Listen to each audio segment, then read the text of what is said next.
Hozir shu tush ko'rish, karomat hammasi keng tarqalgan.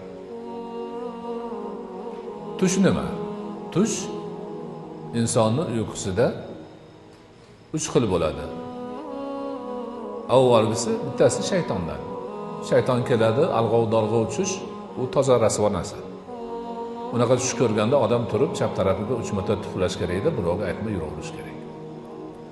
Tushni ikkinchisi uyg'oqlik vaqtida o'yiga o'ylab, kallasiga mahkam qo'yib olgan, odamlar bilan gaplashib, o'sha fikr bilan yotgan odamni kallasi davom etadida ishlab, haligi nimasidagi gapirayotgan gapi tush bo'lib kiradi. Uchinchisi solih tush deyiladi.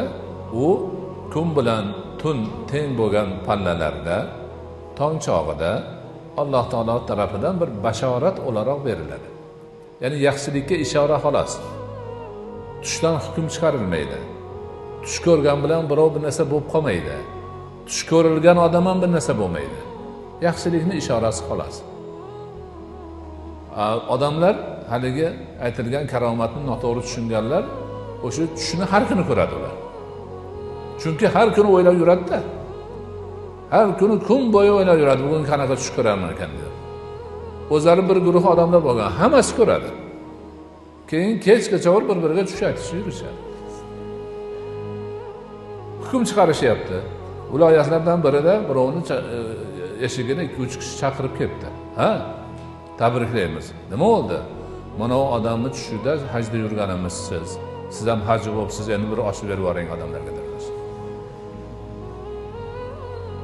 Mana shu yerning o'zida bir g'orga kirib etikab o'tirgan ekan, kelib birov qo'lidan ushlab Ka'bani aylantirib ketdi degan gapni tarqatishgan. O'zimiz hay deb zo'rg'a ushlab qolganmiz.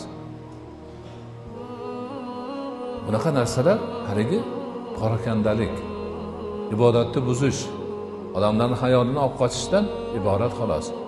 Yaxshi tush, solih tush yaxshi narsa, faqat ishora xolos. Undan hukm chiqmaydi. Hech narsa bo'lmaydi.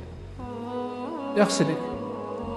Yaxshilik inshaalloh bir yaxshilik yetar ekan deyilsin, lekin kimnidir martabasi tush orqali tasdiqlanib qolmaydi. Kimnidir birovdan haqdorligi bo'lib qolmaydi yoki yana boshqa holatlar bo'lmaydi. Shuning uchun bu narsaga nihoyatda ehtiyot bo'lish kerak.